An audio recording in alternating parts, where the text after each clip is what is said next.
A black nurse helps one injured biker at midnight, never imagining that one small act would shake her entire town. It's a dark, empty highway. Rain pouring, a man bleeding beside a wrecked motorcycle. She could have kept driving, but she didn't. She stopped and saved him. By sunrise, her quiet hospital street is filled with the roar of 2,000 motorcycles. Every window shakes. Every neighbor watches. Who are they here for? The nurse who saved one life? Or the woman who dared to cross a line no one else would? As fear spreads through her town, whispers turn to judgment, and kindness turns to danger. But behind those engines lies a secret, a bond that will test faith, forgiveness, and what it really means to be human. What happens when the world mistakes compassion for rebellion, and mercy sparks a movement no one saw coming? Drop a comment below, and share which part of the world you're tuning in from today. If you enjoy stories like this, don't forget to subscribe for more. The fluorescent lights of St. Mary's Community Hospital cast their harsh glow across the empty hallway as Angela Brooks gathered her belongings from her locker. Her shoulders ached from 12 straight hours of patient care, but a small smile still played across her face as she remembered Mr. Jenkins' jokes during his evening medication round. "Good night, Angela," called Martha from the nurse's station. "You heading home finally?" "Yes, thank the Lord," Angela replied, adjusting her purse strap. 2 doubles in a row is enough to make anyone see double. She heard whispers as she passed the break room, familiar voices that went quiet when she walked by. After 20 years at St. Mary's, she'd grown used to it, but it still stung. Being the only African-American charge nurse meant carrying an extra weight, proving herself daily in ways others didn't have to. The automatic doors slid open with a soft whoosh, and the cool midnight air wrapped around her like a blanket. Angela breathed in deeply, letting the tension in her shoulders ease slightly. The parking lot was nearly empty now, just a few cars belonging to the night shift staff. As she settled into her 10-year-old Toyota Camry, Angela began humming Amazing Grace, just as she did every night drive home. The familiar melody helped keep her alert on the winding country roads. The mist had settled thick tonight, creating halos around the sparse streetlights. "Lord, just keep me awake until I get home," she murmured, turning onto Route 41. The rural highway stretched dark and empty before her, bordered by dense woods on both sides. Her headlights cut through the fog like dull knives, illuminating maybe 20 feet ahead at best. The hymn continued softly from her lips as she navigated the familiar curves. Then suddenly, a flash of metal in her headlights. Angela's heart leapt into her throat as she slammed on the brakes. The car's tires squealed against the wet asphalt as it skidded to a stop. There, sprawled across the road like a fallen giant, lay a motorcycle. Its chrome surfaces reflected her headlights in broken patterns, and a dark fluid, oil or gasoline, spread slowly across the pavement. "Oh my God," Angela whispered, her hands trembling on the steering wheel. Then she saw him, a large figure lying motionless in the grass beside the road. Training kicked in, overriding her fear. She grabbed her medical bag from the back seat, the one she always kept stocked for emergencies, and rushed toward the prone figure. The smell of gasoline grew stronger as she approached, making her nose burn. The man lay face down, his leather vest dark with moisture. As Angela knelt beside him, her flashlight beam caught the words emblazoned across the back. "Hell's Angels, Memphis Chapter." Fear clutched at her chest again, but she pushed it aside. "Sir, can you hear me?" she called out, carefully checking his neck for injury before turning his head to the side. He was unconscious, his breathing shallow and labored. With practiced movements, Angela established an airway and began her initial assessment. Multiple lacerations, possible internal injuries, she muttered to herself, reaching for her phone with one hand while maintaining pressure on a bleeding wound with the other. 911, what's your emergency? This is Nurse Angela Brooks from St. Mary's. I've got a motorcycle accident victim on Route 41, about 3 miles east of the Miller Creek Bridge. Adult male, unconscious, multiple trauma. I need emergency response immediately. As she waited for help to arrive, Angela kept one hand on the man's pulse point and raised her voice to the dark sky. Lord, don't let me lose him. Please don't let me lose him. The prayer came naturally, as it always did in moments of crisis. The mist continued to swirl around them, and somewhere in the distance, a siren began to wail. Her flashlight beam caught the man's face. Weathered, bearded, probably in his 50s. Under different circumstances, he might have been someone she'd crossed the street to avoid. But right now, he was simply a child of God who needed help, and Angela Brooks had never turned away from someone in need. The gasoline smell grew stronger, and she heard liquid dripping somewhere in the darkness. Just hold on, she whispered, both to the unconscious man and herself. Help is coming. Just hold on. The wail of sirens grew louder until red and blue lights pierced through the midnight mist. 2 ambulances and a fire truck pulled up, their emergency lights painting the crash scene in alternating colors. Angela maintained her position beside the injured biker, one hand still monitoring his pulse, while the other applied pressure to his worst bleeding wound. Over here, she called out as paramedics jumped from their vehicles. Multiple trauma, unconscious but breathing, possible internal injuries. The first responders moved with practiced efficiency, their boots crunching on broken glass and metal as they approached. One of them, a young man named Travis, whom Angela recognized from previous ER cases, knelt beside her with a medical kit. Nurse Brooks, didn't expect to see you out here, he said, quickly assessing the situation. Right place, right time, Angela replied, helping them secure a cervical collar around the biker's neck. Watch the left side. There's significant swelling. The paramedics worked methodically to stabilize the patient, applying pressure bandages and starting an IV line. When they carefully rolled him onto the backboard, Angela noticed more blood seeping through his leather vest. I'm riding with you, she stated firmly, as they lifted him toward the ambulance. Travis's partner, an older paramedic she didn't recognize, shot her a wary glance. His eyes darted from Angela to the Hells Angels patch on the victim's vest, then back again. Ma'am, that's not really. I'm a certified ER nurse with trauma experience, Angela cut in, her voice calm but brooking no argument. And right now, he's just another patient who needs help. The paramedic hesitated, then nodded curtly. Angela climbed into the back of the ambulance, positioning herself to monitor the patient's vitals during transport. As they sped toward St. Mary's, she noticed the man's oxygen levels dropping. BP's falling, she announced, reaching for the emergency kit. We need to intubate now. Working together in the cramped space, Angela and Travis managed to insert the breathing tube. The patient's stats stabilized somewhat, but Angela could tell from the way his abdomen was distending that internal bleeding was becoming critical. Under the harsh ambulance lights, she caught sight of a metal ID tag hanging from a chain around his neck. Cade Mercer, she read aloud, then noticed a tattoo on his muscular arm that read, Bulldog in bold letters. The ambulance burst through the ER entrance at St. Mary's, where Dr. Harrison and his team were waiting. Angela rattled off the patient's status as they wheeled him inside, her voice steady despite her exhaustion. Male, approximately 52 years old, motorcycle accident victim with multiple trauma, BP 90/60 and falling, possible internal bleeding in the abdominal cavity.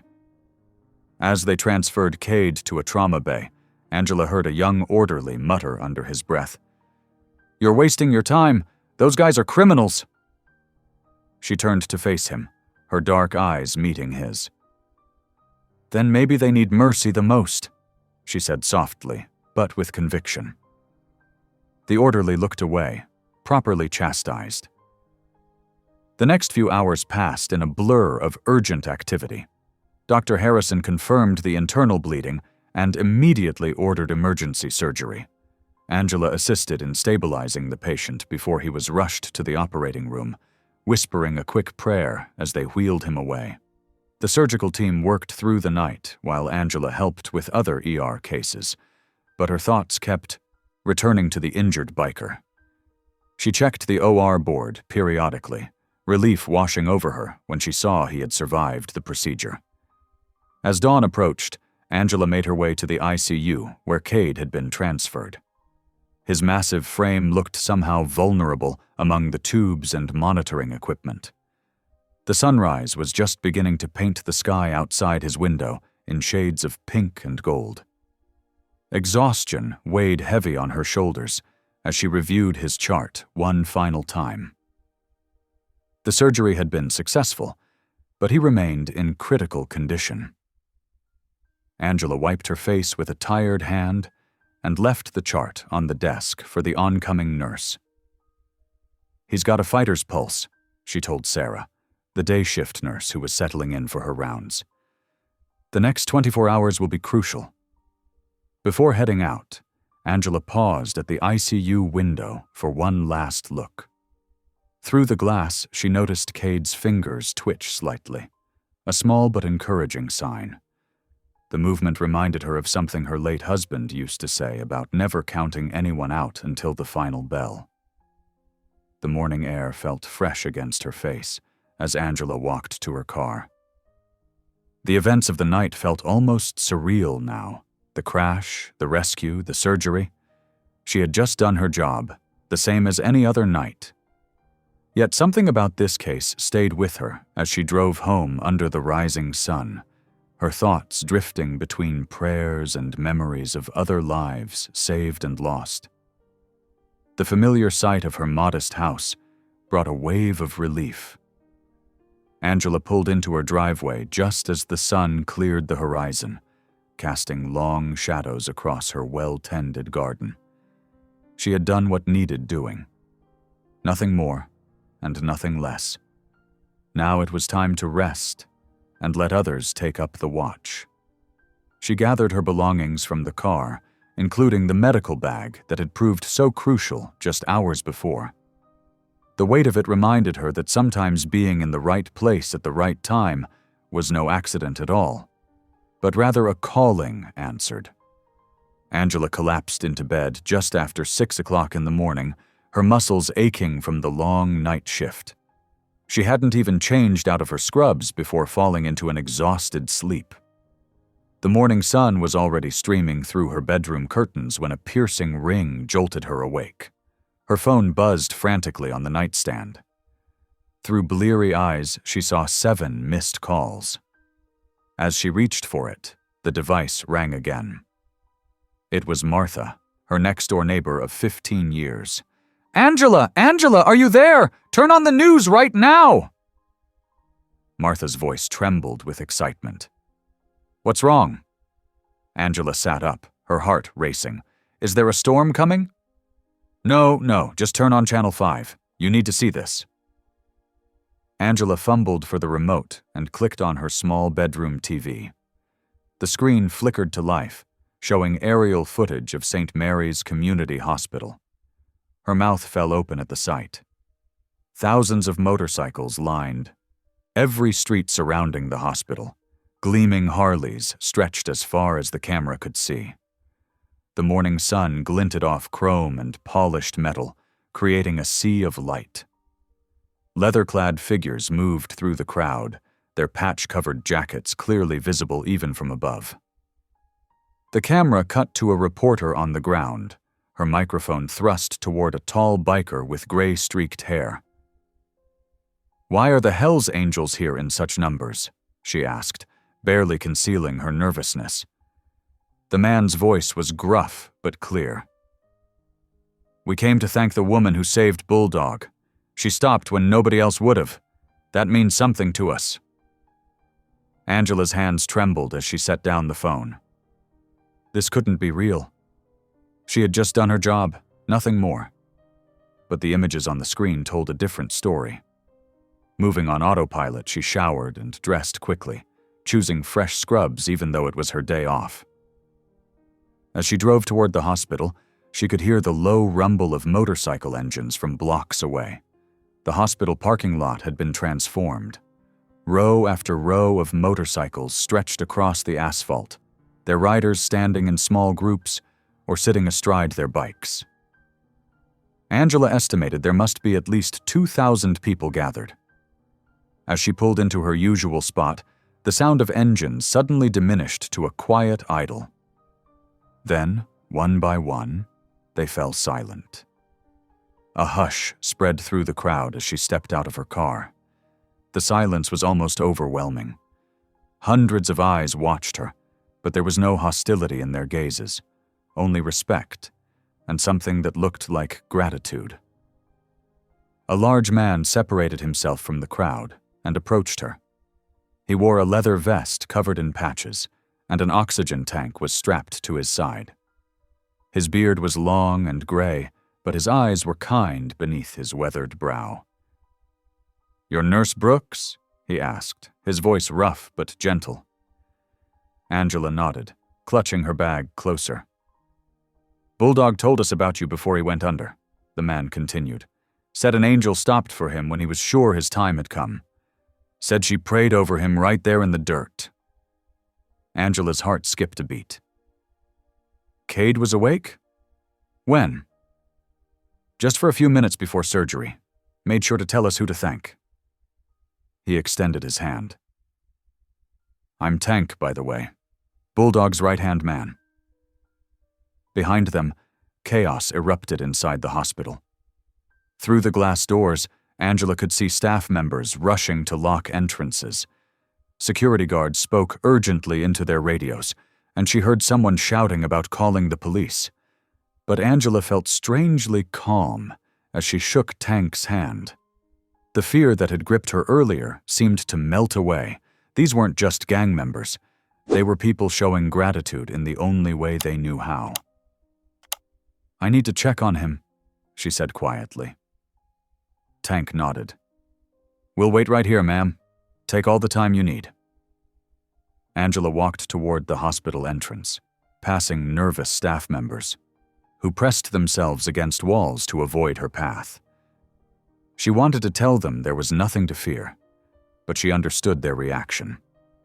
The sight of so many bikers would be intimidating to anyone who didn't look past the surface.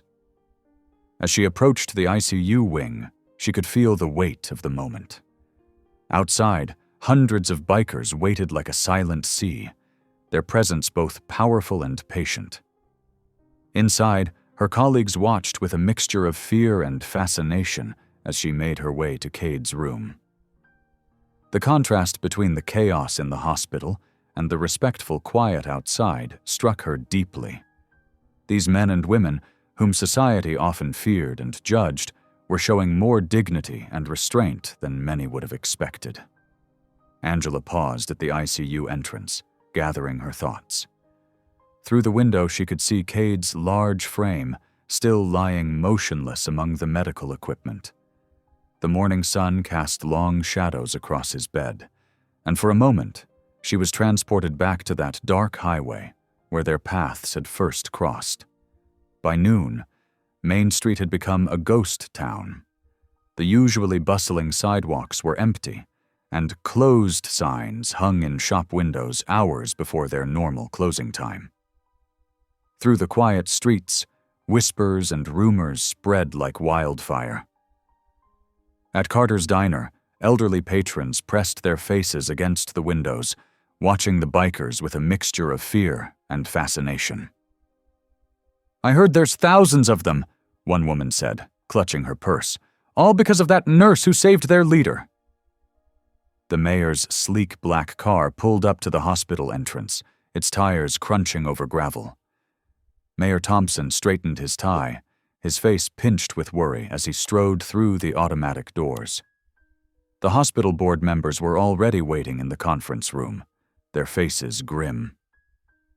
"This is unacceptable," the mayor declared, pacing the length of the polished conference table. "We have businesses closing, tourists canceling their reservations, and national media starting to circle. What are we doing about this situation?" The hospital administrator, Dr. Phillips, cleared his throat. "We believe the safest course of action is to temporarily suspend Nurse Brooks, with pay, of course," he added quickly, "for her own protection."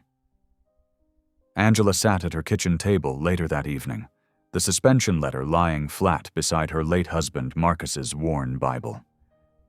The paper was crisp and official, full of carefully worded phrases about safety concerns and temporary precautionary measures. Her fingers traced the gold-leafed edges of the Bible, remembering how Marcus used to read from it every morning before heading to the fire station. The kitchen clock ticked softly in the silence. Her phone had been buzzing all day with messages from concerned friends and church members. The latest text from her prayer group leader read, "Maybe best to lay low for a while, dear. We're all praying for your safety." Angela's throat tightened. These were the same people who had brought casseroles when Marcus died, who had helped her through her darkest days. Now they were treating her like she had done something wrong by helping someone in need. The sharp ring of her phone cut through her thoughts. The hospital number flashed on the screen, and for a moment she considered letting it go to voicemail. But something made her answer. "Hello? Ms. Brooks?" The voice was rough, barely above a whisper. "It's Cade Mercer." Angela's heart skipped a beat. "Cade, should you be making phone calls?" A weak chuckle turned into a painful cough. "Probably not, but I had to say thank you. The nurses told me what happened that night. You stopped when nobody else would." Angela sank into her kitchen chair, emotion washing over her. "You don't owe me thanks, Cade," she said softly. "You just owe life another try." There was a long pause, filled only with the sound of his labored breathing. "They suspended you because of us, didn't they?" "Don't worry about that," Angela assured him. "Just focus on getting better." After hanging up, Angela walked to her front porch. The evening air was heavy with humidity, and crickets chirped in the darkness. Down the street she could see the steady glow of motorcycle headlights. The bikers had organized themselves into shifts, maintaining their vigil outside the hospital. A news van crept slowly past her house, its satellite dish reaching toward the sky like a metal tree. Another followed close behind, and Angela could see more lights approaching in the distance. The quiet street where she'd lived for 20 years had become the center of an unwanted spotlight. Her phone buzzed again with another message from her church group. "Angela, dear, perhaps you should stay with your sister for a few days, until things settle down." She looked at the message for a long moment before setting the phone aside. The porch swing creaked gently as she settled into it, watching the parade of news vans circle the block. In the distance, the line of motorcycles stretched down the hospital street, their chrome gleaming under the street lamps. The bikers sat quietly on their machines or stood in small groups, sharing cigarettes and coffee. They weren't causing trouble or making noise. They were simply there, standing guard over one of their own, and perhaps, in their own way, over her too. Angela pulled her cardigan tighter around her shoulders as the evening air grew cooler. The sight of those motorcycles, steady and unwavering in their vigil, brought an unexpected comfort. In their presence, she saw something her frightened neighbors and church friends had missed: the simple power of showing up for someone in need, regardless of who they were or what others might think. From her porch, she could hear the distant hum of engines as riders changed shifts, the sound mixing with the evening chorus of cicadas. The news vans continued their slow parade, searching for a story in the darkness. But the real story, Angela thought, wasn't in the spectacle or the fear. It was in the quiet determination of people choosing to stand together, even when the world told them they shouldn't. She stayed on the porch long into the night, watching over her unexpected guardians as they watched over their fallen brother. The suspension letter lay forgotten on her kitchen table, but Marcus's Bible rested in her lap, its pages open to the psalm he had loved most. Blessed are the merciful, for they shall receive mercy. The morning sun streamed through Angela's kitchen window as she watched herself on the small television screen. The local news had run with the story, showing grainy footage of her walking to her car while surrounded by leather-clad bikers. Local nurse Angela Brooks has been suspended following an incident that brought hundreds of Hells Angels members to St. Mary's Community Hospital, the reporter announced. Hospital officials cite safety concerns, though many are questioning whether this response sends the right message about healthcare equality. Angela switched off the TV and grabbed her shopping list. Her pantry was running low, and she couldn't hide in her house forever. Taking a deep breath, she headed to Morton's Grocery, the store she'd shopped at for 20 years. The automatic doors whooshed open, and the familiar smell of fresh produce and cleaning supplies greeted her. But something was different. Conversations stopped as she walked in. Shoppers quickly turned away, pretending to study labels on canned goods. "Did you hear about those bikers?" "I heard they're camping out at the hospital." What was she thinking? The whispers followed her down every aisle. Mrs. Peterson, who had always chatted with her about church bake sales, suddenly became very interested in comparing boxes of cereal. Tommy, the bag boy who used to help carry her groceries, couldn't meet her eyes. As Angela reached for a carton of eggs, a familiar voice cut through the tension. "Angela Brooks, we need to talk." Mabel Harris stood at the end of the aisle, her silver hair perfectly coiffed, her face pinched with concern. She'd been Angela's neighbor for 15 years and considered herself something of a surrogate mother since Marcus passed. "Let's get coffee," Mabel said firmly, taking Angela's arm. "Those eggs can wait." Minutes later, they sat in the store's small cafe area, steaming cups between them. Mabel stirred her coffee with precise movements, the spoon clinking against the ceramic. "You're stirring up trouble, Angie," Mabel said, her voice low but intense.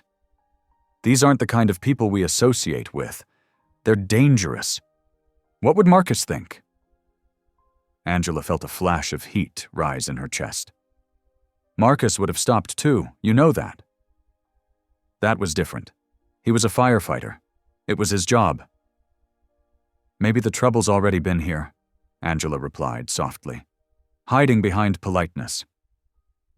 She looked directly at her friend. "Behind all our smiles and church potlucks and proper manners, we just pretend not to see it." Mabel's face softened slightly. "I'm worried about you, that's all. These people are people, Mabel, just people." Back home, Angela's phone rang again. This time she recognized the hospital's number immediately. "Ms. Brooks?" Cade's voice was stronger today. "I know you're suspended, but could you visit? The nurses here are professional enough, but they look at me like I might explode any minute." Angela hesitated. The suspension notice had been clear about hospital access, but something in Cade's voice made her decision for her. An hour later, she walked through the hospital's side entrance, a paper bag of still warm biscuits and 2 cups of coffee balanced carefully in her hands. She knew the staff schedules, knew when the halls would be quietest. Still, her heart pounded with every step. Cade's room was at the end of the ICU corridor. He lay propped up slightly, his broad frame made smaller by bandages and tubes. His eyes brightened when she walked in. "You came," he said, then noticed the bag. "And you brought contraband." Angela smiled, setting everything down. "My mama's recipe. Nothing heals quite like butter and flour." As Cade carefully ate a biscuit, bits of his story began to emerge. He'd been a Marine medic, seen things in Afghanistan that still haunted his dreams. "Came home broken," he admitted, his voice rough. "Couldn't sleep. Couldn't fit back into normal life. The bike helped. The Brotherhood too, even if it wasn't always the best choice." He looked out the window at the bikes, still lined up below. "That crash. Maybe it was God's way of saying, slow down.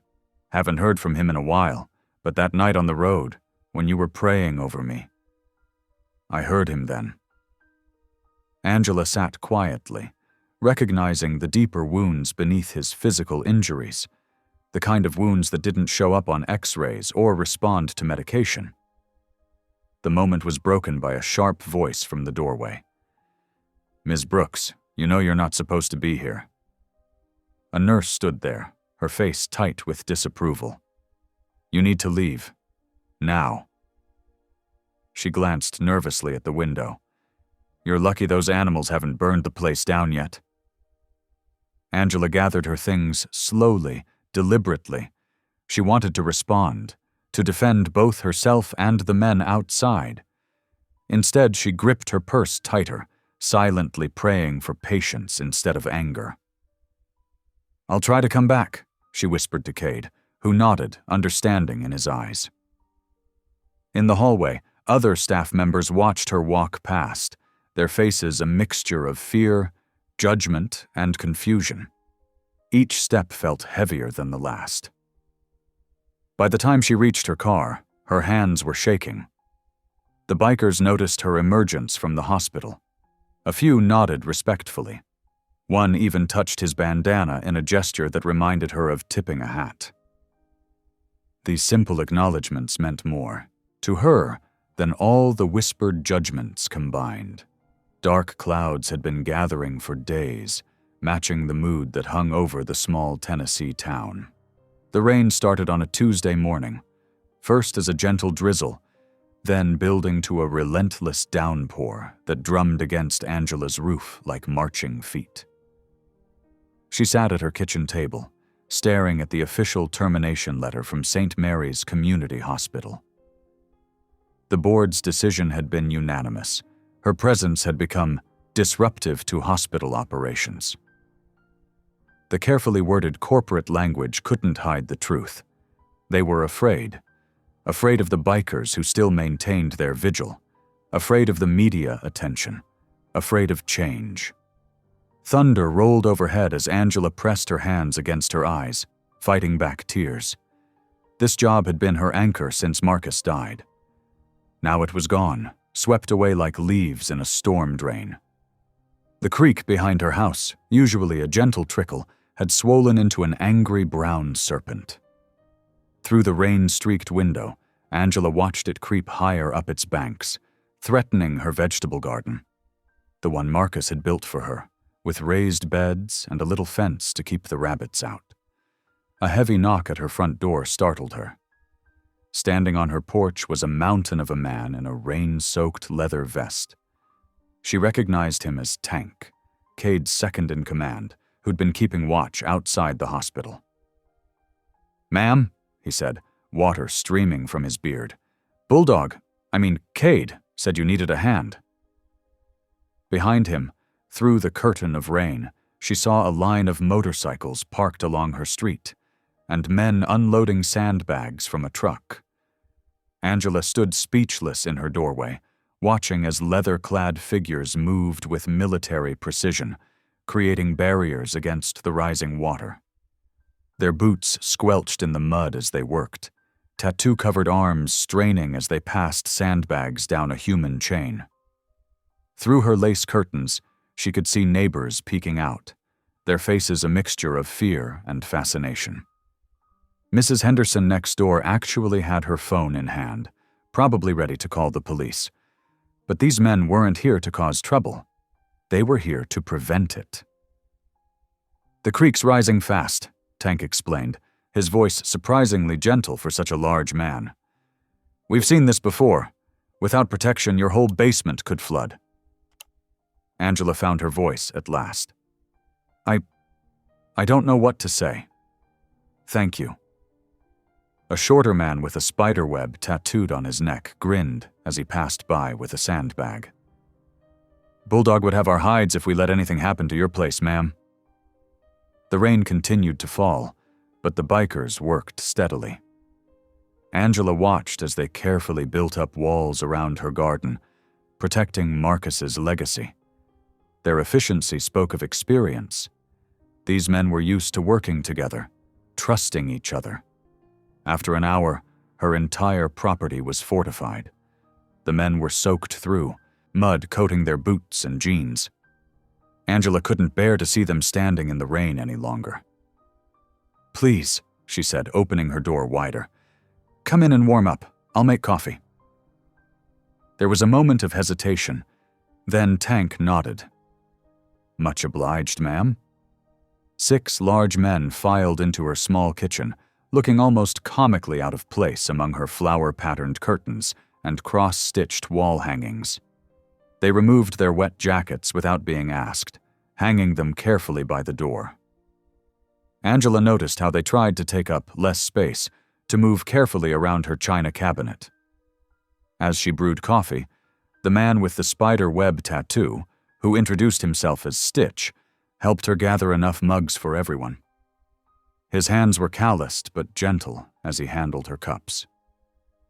"My mama had china like this," he said softly, running a finger along the gold rim of a cup.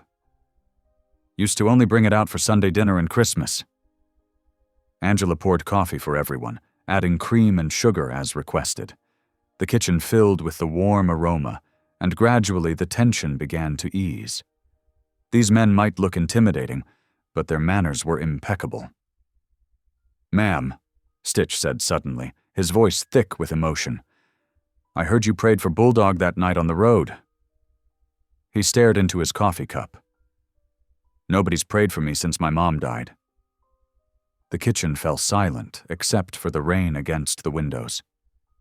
Angela reached across the table and placed her hand over Stitch's tattooed one.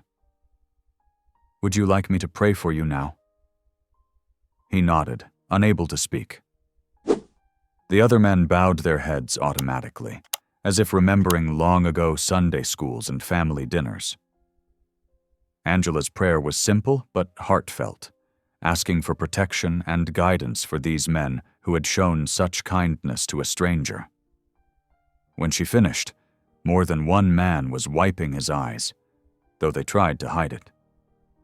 As the rain began to slacken, the men prepared to leave. They put their jackets back on carefully, each thanking Angela for the coffee and hospitality. Tank was the last to go. He paused in the doorway, looking back at her. "Not all of us are bad, you know," he said softly, almost apologetically. Angela smiled, thinking of the sandbags protecting her garden, of the gentle way they had handled her china, of Stitch's vulnerable request for prayer. "I never thought you were," she replied honestly. The rain had finally stopped, and a weak sun was trying to break through the clouds. Angela watched from her porch as the bikers mounted their motorcycles and rode away, their engines a low rumble of thunder that faded into the distance. The sandbags stood as silent sentinels around her property, a testament to unexpected kindness in the midst of the storm. Her garden was safe. And somehow, in the middle of losing her job and facing an uncertain future, Angela felt more protected than she had in years. Sometimes, she realized, God's angels wore leather instead of wings. 3 weeks had passed since the rainstorm, and St. Mary's Hospital felt different in the gentle autumn sunshine. Angela walked through the sliding doors, nodding to familiar faces as she made her way to the rehabilitation wing. She wasn't here as a nurse anymore. Today, she was simply a friend. Cade Bulldog Mercer stood beside his bed, gripping a polished wooden cane. His face was set in concentration as he took careful steps across the room. The injuries from his motorcycle crash were healing, but every movement still required deliberate effort. "Ready for your first outing?" Angela asked, watching him test his balance. Cade looked up, his weathered face breaking into a slight smile. "Been ready for weeks. These walls are closing in on me." The Veterans Support Group met at the community center, just a 10-minute drive away. Angela had suggested it after hearing Cade talk about his time as a Marine medic. He'd resisted at first, but something in him had changed since the night of the accident. As they walked slowly to her car, Angela noticed how different Cade looked in civilian clothes, jeans and a button-down shirt instead of his leather vest. The cane seemed out of place with his tough appearance, but he handled it with quiet dignity. "You know," he said as she helped him into the passenger seat, "being laid up like this has got me thinking." "Dangerous habit," Angela teased, starting the engine. Cade chuckled, then grew serious. "All those years on the road, I saw too many guys fall through the cracks. Veterans, riders, men who couldn't find their way back to normal life. No insurance, no support system, just pride and pain." Angela drove carefully, aware of how each bump affected her passenger. "The system isn't kind to those who don't fit its mold," she agreed softly. "What if—" Cade paused, as if testing the words. "What if we could open a small clinic? Something basic, but free. For guys who won't go to regular hospitals. I've still got my medic training, and with a proper setup." Angela's heart quickened at the idea. "You'd need proper licensing, equipment, staff. I know it's probably crazy," Cade said quickly. "No," Angela interrupted, pulling into the community center parking lot. "It's not crazy at all. It's exactly what this town needs." The veterans' meeting was eye-opening. Men of all ages shared their struggles with PTSD, addiction, and the challenge of civilian life. Cade listened intently, occasionally nodding in recognition. When it was his turn to speak, his voice was rough with emotion. "I thought being strong meant standing alone," he said. "Took a head-on collision and an angel of a nurse to show me different." After the meeting, they sat in the hospital cafeteria long after regular hours. Angela's old badge still worked on the door, and nobody questioned their presence. Papers covered their table as they sketched out plans. "We'd need at least 3 examination rooms," Cade said, drawing rough. "Squares on a napkin." Angela made notes on her tablet. "And a waiting area that doesn't feel intimidating. Some of these men might not have been to a doctor in years." Their planning sessions became a daily ritual. Sometimes Tank would join them, bringing coffee and practical suggestions about security and parking for motorcycles. Word spread through the hospital grapevine. The suspended nurse and the reformed biker were up to something. This time the attention was different. Local news stations sent reporters with genuine interest rather than sensational headlines. Angela found herself explaining their vision to a young journalist who actually listened. "So you're starting a movement?" the reporter asked, looking between Angela and Cade. Cade shook his head, smiling slightly. "We're just paying it forward. Someone showed me mercy when I needed it most. Seems right to pass that on." The story ran on the evening news, and something shifted in the town's attitude. The next day, a local church group reached out, offering to help renovate an old storefront that would be perfect for the clinic. On a bright Saturday morning, the street filled with an unusual mix of vehicles, motorcycles parked alongside minivans. Church ladies in floral aprons carried trays of sandwiches, while tattooed bikers wielded paint rollers. Tank organized teams with military precision, assigning tasks and making sure everyone had water breaks. Angela watched from the doorway as Mrs. Peterson, the church choir director, taught Stitch how to properly tape window frames before painting. Nearby, 2 other bikers were carefully helping an elderly deacon set up a stepladder. "Would you look at that?" Cade said, standing beside her with his cane. "Never thought I'd see the day."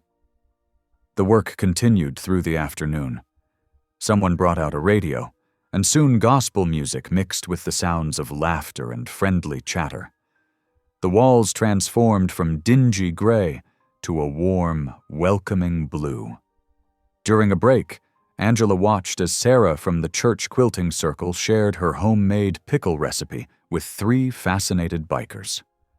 Across the room, Tank was deep in conversation with the church treasurer about the most cost-effective way to install new lighting. "It's like watching 2 different worlds merge," Angela mused, passing Cade a sandwich. He nodded, his eyes soft as he surveyed the scene. "More like watching walls come down. Walls we built ourselves, maybe." The sun was setting when the last paintbrush was cleaned, and the final sandwich crumbs swept away. The old storefront had been transformed, not just by paint and repairs, but by the spirit of cooperation that had filled it. Angela stood in the middle of the future waiting room, imagining how it would look with chairs and magazines, a coffee maker in the corner, perhaps some potted plants, a place where anyone could feel welcome, regardless of their past or appearance. She glanced at Cade, who was thanking volunteers as they left. He moved slower with his cane, but there was a new purpose in his bearing, a light in his eyes that hadn't been there when she first found him on that dark highway. This was how healing worked, she realized, not just for bodies, but for communities. One act of mercy creating ripples that turned strangers into friends, and friends into family. The clinic wasn't just going to heal physical wounds, it was already mending something deeper in the fabric of their town. The morning of the blood drive dawned clear and crisp. Angela stood in front of the clinic's newly painted doors, straightening the welcome banner that fluttered in the breeze. Inside, volunteers bustled about, setting up donation stations and arranging snacks on folding tables. "Everything's ready in the screening area," Tank called out, adjusting his leather vest. He looked almost comical wearing the bright red volunteer badge, but his organizational skills had proven invaluable. The first donors began arriving at 9 o'clock. Church members mixed with bikers, veterans sat beside school teachers, and hospital staff who had once whispered about Angela now smiled warmly as they rolled up their sleeves. The waiting room hummed with conversation and nervous laughter. Cade paced near the registration desk, his cane tapping softly against the floor. Angela could see the tension in his shoulders. He'd been practicing his speech for days, but public speaking wasn't exactly part of his comfort zone. "You don't have to do this," she told him quietly. He shook his head. "Yes, I do. Some things need saying out loud." By noon, the crowd had grown so large that people spilled onto the sidewalk. News vans lined the street, their cameras capturing the unlikely scene of leather-clad bikers helping elderly donors to their seats and passing out juice boxes. The mayor arrived just before Cade was scheduled to speak. He looked uncomfortable in his suit, sweat beading on his forehead despite the mild weather. Angela noticed how he kept glancing between the cameras and the crowd, as if calculating political angles. At 2 o'clock, Cade stepped onto the small platform they'd set up. The murmur of voices faded to silence. He gripped his cane tightly, cleared his throat, and began to speak. "Most of you know me as Bulldog," he said, his voice rough but clear.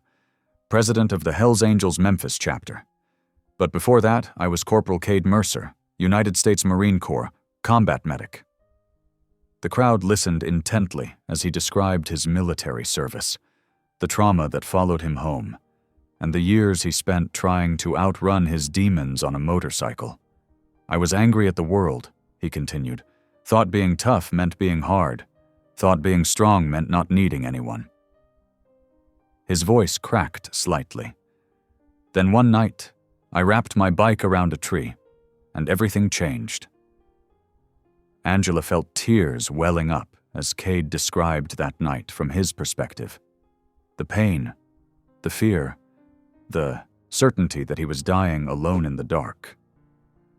"But I wasn't alone," he said, looking directly at Angela, "because someone stopped. Someone who had every reason to keep driving, to mind her own business, to judge me by my vest and my reputation. But she didn't. She saw past all that." The silence in the room was absolute. Even the reporters had lowered their microphones, caught up in the moment. "Angela Brooks didn't see a gang member that night," Cade said, his voice thick with emotion. "She saw a man worth saving. And in saving my life, she showed me a different kind of strength. The kind that comes from mercy. The kind that heals instead of hurts." Angela wiped her eyes, feeling Tank's supportive hand on her shoulder. Around her, she saw other people dabbing at their faces, bikers and church ladies alike. "This clinic," Cade gestured to the walls around them, "isn't just about patching up bodies. It's about healing deeper wounds, the ones that keep us divided, keep us afraid of each other. Today, I see veterans sitting next to civilians, bikers next to bankers, and I realize this is what healing looks like." As Cade finished speaking, the mayor stepped forward. His political smile had been replaced by something more genuine, more human. He extended his hand to Angela. "Mrs. Brooks," he said, loud enough for everyone to hear, "I owe you an apology. This town owes you an apology. We let fear cloud our judgment, and we were wrong. What you and Mr. Mercer have created here is exactly what our community needed." The applause started slowly, then built to a thunderous crescendo. People were standing, cheering, embracing. Angela saw old barriers crumbling as former strangers shook hands and exchanged phone numbers. The blood drive continued until evening, breaking local donation records. As the last donors left and volunteers began cleaning up, Angela felt a bone-deep exhaustion mixed with profound joy. She was wiping down counters when Cade approached, holding something in his hand. "I've been waiting for the right moment," he said softly. "This was my mother's. She wore it every day until she passed." He opened his palm to reveal a delicate silver cross on a fine chain. "I want you to have it." "Cade, I couldn't possibly." "Please," he insisted. "You helped me find my way back to faith, back to purpose. This belongs with someone who understands its meaning." With trembling fingers, Angela accepted the cross. The silver felt warm in her hand, weighted with history and meaning. "Let me buy you a coffee," Cade said. "We can sit outside, enjoy the stars a bit before heading home." They settled on the clinic steps, steam rising from their paper cups. The street was quiet now, peaceful. Angela fingered the silver cross around her neck, marveling at how much had changed in just a few months. The sharp crack split the night like thunder. Cade's body went rigid, coffee forgotten in his hand. 20 years of military training kicked in as his eyes scanned the darkness. "That wasn't fireworks," he whispered, his voice tight with concern. Angela felt her heart begin to race, the peace of the moment shattered by that single ominous sound. The stars faded as pre-dawn light crept across the sky. Angela and Cade had stayed at the clinic all night, sorting through paperwork and planning upcoming veteran outreach programs. Empty coffee cups littered the desk between them. "We should probably head home soon," Angela said, stifling a yawn. "The sun will be up before we know it." Cade nodded, shuffling papers into a neat stack.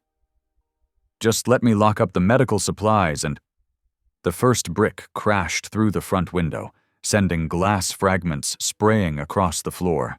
Before Angela could process what was happening, more windows shattered in rapid succession. Angry shouts filled the air outside. "Get down!" Cade yelled, lunging toward Angela. He tackled her behind the reception desk, just as bullets started flying through the broken windows. Angela's heart hammered against her ribs as she pressed herself against the floor. The sound of motorcycles roaring, men shouting, and gunfire created a terrifying chaos. She could smell cordite and feel bits of plaster raining down as bullets struck the walls. "It's the Devil's Hand," Cade growled, referring to a rival motorcycle club. "They've been itching for payback since we went legitimate." He reached for his phone, fingers flying across the screen as he texted his brothers for backup. More glass broke somewhere deeper in the clinic. Angela heard heavy boots crunching over the scattered shards. Footsteps were getting closer. "Stay here," Cade whispered. "Don't move." But before he could do anything else, a figure appeared at the end of the desk. The man wore leather covered in patches Angela didn't recognize, his face twisted with hate as he raised his gun. Time seemed to slow down. Angela saw Cade surge upward, putting himself between her and the attacker. The gunshot was deafening in the enclosed space. Cade's body jerked as the bullet struck his shoulder, but he didn't fall. Instead, he charged forward, slamming into the shooter and taking them both down. Outside, the roar of more motorcycles approached, but these were familiar. Tank's voice boomed over the chaos, and Angela heard the sounds of fighting intensify. Police sirens wailed in the distance, getting closer. The clinic had become a battlefield. Through the broken windows, Angela could see Cade's men engaging with the rival gang. Fists flew, chains swung, and more shots rang out. But the Devil's Hand hadn't expected such quick resistance. They began retreating, peeling away on their bikes as red and blue lights painted the street. "Cade!" Angela crawled out from behind the desk. He was sitting propped against the wall, one hand pressed to his bleeding shoulder. His face was pale, but his eyes were alert. "It's not that bad," he tried to say, but Angela could see the blood seeping between his fingers. "Don't you dare play tough guy with me." She grabbed the first aid kit from under the desk, her nurse's training taking over. "I need to stop this bleeding." Cade managed a weak smile as she pressed gauze against the wound. "Guess you saved me twice now." "Just stay with me," Angela pleaded, tears starting to fall. "Stay with me, Cade." Her hands were already stained red as she worked to stabilize him. The paramedics arrived minutes later, pushing through the gathered crowd of bikers and police officers. Angela recognized them, the same crew that had responded the night of Cade's crash. "Let us take him, Mrs. Brooks," one said gently, but Angela kept her hands pressed firmly on the wound. "I'm riding with him," she stated. It wasn't a question. The same hospital that had fired her now loomed ahead as the ambulance sped through the streets. Angela held Cade's hand, praying with more intensity than she had in years. "Lord, please don't take him. Please don't let this destroy everything we've built." But outside the ambulance, the damage was already spreading. News vans descended on the clinic like vultures. Reporters thrust microphones at shell-shocked witnesses, their questions designed to inflame. "Is this gang warfare coming to our quiet town?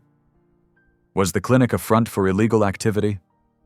Should citizens be concerned about their safety?" The morning news shows ran footage of the bullet-riddled clinic on repeat. Social media exploded with speculation and fear. The same people who had celebrated the blood drive yesterday were now locking their doors and demanding action. Tank tried to control the narrative, telling reporters about the Devil's Hand's unprovoked attack. But fear was easier to sell than truth. The hospital waiting room filled with bikers and church members alike, but they sat on opposite sides now, the fragile trust between them cracking like the clinic's windows. Angela ignored it all, focusing only on the steady beep of Cade's heart monitor. She had switched from friend to nurse again, watching his vitals and checking his bandages with professional precision. But her prayers never stopped, a constant whisper under her breath. "The bullet missed any major arteries," the doctor told her. "He'll need surgery to repair the muscle damage, but he should recover fully." Angela nodded. But she knew the physical wound wasn't the worst injury. Outside that hospital room, the town was dividing again. All their work, all the bridges they'd built, it was being swept away in a tide of fear and suspicion. A nurse she used to work with passed by, pointedly avoiding eye contact. The hospital administrator who had fired her stood at the nurse's station, watching her with worried eyes. Angela could almost hear their thoughts. She had brought this violence to their door.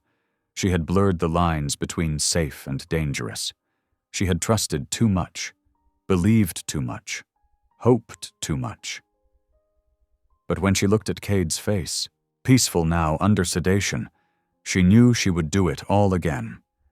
Because beneath the leather and ink, beneath the scars and rough exterior, she had seen a soul worth saving. And no amount of broken glass or fearful whispers could make her regret that choice. The sun rose fully over the town, illuminating the aftermath of violence. Police tape fluttered around the clinic, news helicopters circled overhead, and in a hospital room, a nurse held vigil over a biker, both of them caught in the crossfire between hope and fear, between the past they were trying to heal and the future they were trying to build. The town held its breath, waiting to see which would win. The hospital chapel was small and dimly lit, with just 6 wooden pews and a simple cross on the wall. Angela sat in the back row, her hands clasped so tightly her knuckles had gone white. The familiar scent of furniture polish and old hymnals brought back memories of countless nights spent here during her nursing shifts, seeking guidance or comfort. Now, at 4:30 in the morning, she waited while surgeons worked to remove the bullet from Cade's shoulder. Her scrubs still had his blood on them, but she couldn't bring herself to change. It felt like moving would break something fragile, her composure, her faith, or maybe both. From outside, raised voices carried through the chapel's thin walls. The parking lot had become a battlefield of words, with Cade's brothers facing off against townspeople who'd come to protect the hospital. Police tried to keep order, but fear was a wildfire spreading through the crowd. "Lord," Angela whispered, her voice rough from exhaustion. "I don't know what to do anymore, but I know you didn't bring us this far to let it end in hatred." The chapel door creaked open. It was Tank, looking uncomfortable in the sacred space. His massive frame seemed too big for the small room, but his voice was gentle. "Mrs. Brooks, they're getting real ugly out there. Maybe you could—" He didn't finish, but Angela understood. She stood slowly, her joints stiff from sitting so long. "I'll talk to them." The morning air hit her like a slap as she stepped outside. The sky was just beginning to lighten, that strange hour when night and day fought for dominance. She saw familiar faces on both sides of the parking lot, church members who'd helped paint the clinic, bikers who'd saved her garden from flooding, neighbors who'd known her for years. "Look who finally came out," someone shouted. "Happy now that you brought this trouble here?" Angela walked down the hospital steps, each footfall echoing in her heart. The crowd's anger pressed against her like a physical force, but something stronger pushed back, the quiet certainty that had guided her the night she'd found Cade on that dark road. "You all think this is about gangs?" Her voice started soft, but grew stronger. "You think this is about taking sides?" The crowd quieted, perhaps surprised by the steel in her tone. Angela looked at faces she'd known for years, faces that had turned away from her in the grocery store, faces that had judged her choices. "This was never about sides," she continued, her words trembling but firm. "It's about choosing mercy when it's hardest, when everything in you wants to walk away, when fear tells you to judge instead of love. That's when mercy matters most." She saw movement in the crowd. Mabel Harris, her old friend who'd warned her about stirring up trouble, stepped forward.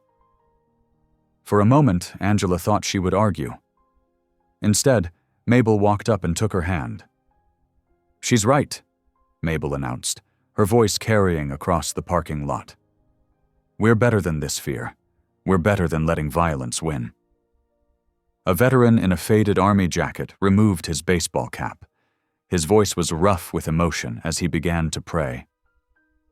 "Lord, we've forgotten what you taught us about loving our neighbors, all our neighbors. Forgive us for letting fear make us forget." One by one, others joined them. A church deacon, 2 of Cade's riders, a nurse Angela used to work with, the hospital chaplain. They formed a circle, hands linked across the divisions that had seemed so important moments before. The sunrise painted the sky in shades of pink and gold, touching everything with gentle light. Angela felt something settle in her spirit. Not the easy peace of simple answers, but the deeper peace that comes when faith faces its hardest test and holds firm. Tank stood nearby, watching with something like wonder on his weathered face. "Never seen anything like this," he muttered. "It's what happens when we remember who we really are," Angela replied softly. "When we choose love over fear." The prayer circle grew larger. More voices joined the veterans' prayer, some rough, some refined, some breaking with emotion. The news cameras kept rolling, but nobody seemed to notice anymore. This wasn't about making headlines or choosing sides. It was about a community remembering its heart. Angela closed her eyes, feeling the morning sun warm on her face. In that moment, she understood something profound about faith and healing. Sometimes the greatest miracles weren't in the dramatic moments, the crashes, the surgeries, the confrontations. Sometimes they were in these quiet moments when hearts shifted, when walls came down, when mercy bridged the impossible gaps between people. The gentle peace that filled her wasn't a guarantee that everything would be perfect. Cade was still in surgery. The clinic still had broken windows. The town would still have healing to do. But standing there, surrounded by prayer and dawn light, Angela knew that something fundamental had changed. Fear had met its match in faith, and faith, tested by fire, had endured. The sun climbed higher in the Tennessee sky as phones began buzzing across town. Social media lit up with images from the morning's prayer circle, leather-clad bikers holding hands with church ladies, veterans standing shoulder to shoulder with nurses. The photos spread like wildfire, touching hearts far beyond their small community. Angela watched in amazement as her phone kept vibrating with notifications. "Look at this," Tank said, showing her his screen. Their local story had gone viral, with major news networks picking it up. The headline read, "Bikers and Town Unite in Prayer, a Lesson in Healing." By noon, the hospital parking lot transformed again. Motorcycles thundered in from Kentucky, Mississippi, Alabama, everywhere. But this time, they came with a different purpose. The line for blood donation stretched around the building twice, filled with both bikers and townspeople. "Ma'am, where do we sign up?" a gruff-looking rider asked Angela, rolling up his sleeve. He'd driven 6 hours from North Carolina after seeing the story online. The hospital staff scrambled to handle the overwhelming response. Every available nurse was called in to help with donations. The blood bank supervisor had tears in her eyes. "We've never seen anything like this," she whispered to Angela. "We'll have enough to help hundreds of patients." The mayor arrived with news cameras in tow, his politician's smile somehow more genuine than usual. He found Angela near the donation center entrance. "Mrs. Brooks," he announced on live television, adjusting his tie. "I speak for our entire community when I say you're a hero. You showed us what real leadership looks like, not running from challenges, but bringing people together." Angela felt her cheeks warm. "I'm no hero," she replied softly. "I just did what anyone should do. Choose love over fear." Inside the hospital, monitors beeped steadily in Cade's room. His vital signs had finally stabilized after the second surgery. Angela sat beside him, watching his chest rise and fall with each breath. When his eyes fluttered open, they were clearer than they'd been since the shooting. "How many showed up?" he asked, voice rough from the breathing tube they'd recently removed. Angela laughed, wiping tears from her eyes. "Too many to count. They're still coming. Bikers, townspeople, everyone. The blood bank can barely keep up." A small smile tugged at Cade's lips as he squeezed her hand. "Then we're doing something right." His grip was weak, but Angela felt the strength behind it. The same strength that had helped him survive not one, but 2 brushes with death. The same strength that was helping their whole community heal. Outside, the rumble of motorcycles continued as more riders arrived, each one ready to literally give of themselves to help others. The sound wasn't threatening anymore. It had become the heartbeat of hope. Spring painted the Tennessee hills in soft greens and warm sunshine. The morning air carried the sweet scent of dogwood blossoms as people gathered for the dedication ceremony of the Midnight Mercy Foundation. Wooden chairs lined the newly paved parking lot, filled with an extraordinary mix of leather vests and Sunday dresses. Angela stood at the makeshift podium, her heart full as she watched Cade making his way through the crowd. His left arm still rested in a sling, but he moved with purpose, nodding to familiar faces. Children clutched small American flags, waving them excitedly as he passed. The foundation building behind them gleamed with fresh paint.